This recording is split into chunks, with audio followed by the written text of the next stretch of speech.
근래에는 금리 인상이 전 세계적으로 가장 중요한 이슈화가 됐습니다.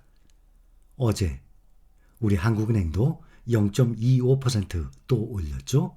3.25% 됐습니다. 사상 첫 6연속 인상을 했습니다. 자, 우선 오늘 나온 일본 기사 한번 봅시다. 일본 정부 쪽에서 소액 투자 비과세 제도의 계좌 수와 투자 규모를 향후 5년간 각각 3,400만 개, 56조 엔으로 확대하기로 했습니다. 10배만 하면 560조예요. 일본, 예금 빼서 투자하세요. 비과세 소액 투자자 2배가 목표입니다. 여러분, 장기적으로 보면요, 예금 빼서 투자하세요. 이거 정확한 겁니다. 이렇게 해야 자산이 불어나는 것입니다. 지금 우리 힐링 가족분들은 거의 모두 이것을 이제 알고 있습니다. 그래서 지금 실행 중에 있죠. 운용 수익으로 개인 소득을 늘리는 한편 2천조 엔을 넘지만 60%가 현금성 예금에 몰려 있어요. 일본도 우리나라처럼 은행에 넣어 있는 돈이 꽤 많아요. 미국이나 유럽이나 이런 데에 비해서 우리나라처럼 의외로 투자보다는 은행에 넣어두고 있는 돈이 잠자고 있는 돈이 많아요. 일본의 개인 금융 자산을 저축해서 투자로 유도한다는 방침입니다. 일본 정부 쪽에서. 정부 차원에서 이렇게 하는 거예요. 우리도 정부 차원에서 대대적으로 했으면 하는 마음입니다. 그래서 장기 투자하는 그러한 계좌는 나중에 매도하게 되면 미국이나 선진국가들처럼 그런 혜택을 줘야 될 것 아닙니까? 기시다 후미오 내각 출범 이후에 추진 중인 새로운 자본주의 실현을 위한 자산소득 배증 계획의 일환입니다. 일본 정부는 새로운 자본주의의 실현 자산소득 배증 분과회를 열고 NISA 확충 등 자산소득 배증 계획안의 세부 내용을 제시했습니다. 이 계획안에는 NISA 소액 투자 비과세 제도, 이 계좌수 규모 확충뿐만 아니라 투자기간 및 비과세로 보유 가능 기간을 무기한으로 허용하는 방안도 포함됐습니다. 일본의 기시다 총리가 그동안 개인에게 주는 세제 혜택 등을 늘려서 저축에 묶여있는 금융자산을 투자시장으로 유도해서 일본 국민의 자산 소득을 2배로 늘리겠다고 밝혀왔습니다. 이게 목표예요.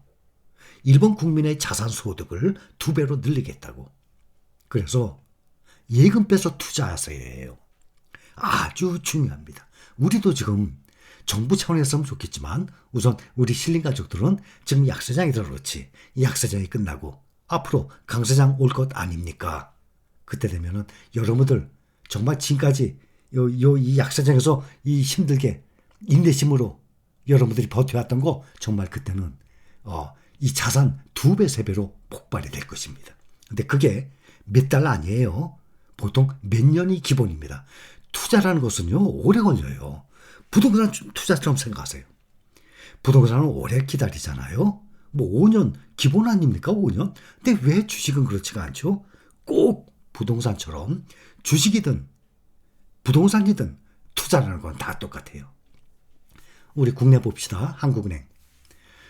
금융통화위원회가 24일 연 3.0%, 3%인데 3.25%를 올리는 베이비 스텝을 단행했습니다. 지난 4, 5, 7, 8, 10월에 이은 사상 첫 6회 연속 인상이에요. 미국 같은 경우도 0.75% 자이언트 스텝이죠. 아주 이 사상 처음이에요, 다들. 가계빚 상환 부담이 크지만 인플레이션, 이 물가 상승 압력이 여전합니다. 한미 간 기준금리 격차가 1%포인트 이상 벌어지게 됩니다. 그러니 금리 인상을 피할 수가 없었습니다. 3%에서 지금 0.25% 올려서 3.25%. 그리고 미국이 지금 4%. 그런데 12월 15일 날 0.5% 예상하지 않습니까? 0.75면 더 벌어지죠. 0.5%만 올린다 그래도 4.5%대 우리 3.25%면 1.25%의 차이가 납니다. 기준금리를 올리면 이런 취약계층 등 여러 경제 주체의 어려움이 커질 수 있다는 점을 예상을 하고 있어요. 물가 상승률을 끌어내리지 않으면 나중에 지불할 비용이 크게 됩니다. 추후 고통을 줄이기 위한 것입니다. 이번 기준금리 인상 결정은 금통위원 6명의 만장일치로 이루어졌습니다. 한미 기준금리 격차가 다시 1% 이상 벌어질 가능성은 당연할 것 같습니다. 이번 금리 인상으로 미국의 기준금리 지금 현재 4%예요. 연준이 빅스텝을 단행할 것으로 예상이 되지만 만약에 자이언트 스텝이라면 충격이 더 크죠. 0.25%가 결코 적은 게 아니거든요.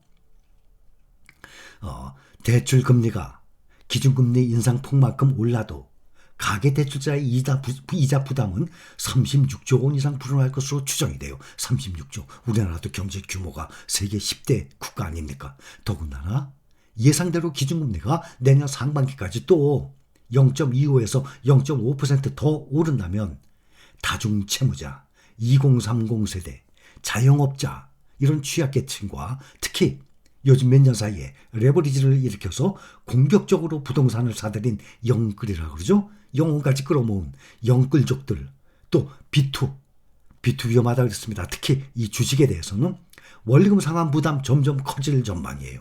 더군다나 요즘 보면 부동산, 대출, 원금과 이자를 몇 달째 내지를 못해서 지금 경매에 넘어가는 이러한 부동산들이 지금 눈에 띄게 많이 늘어났다고 합니다.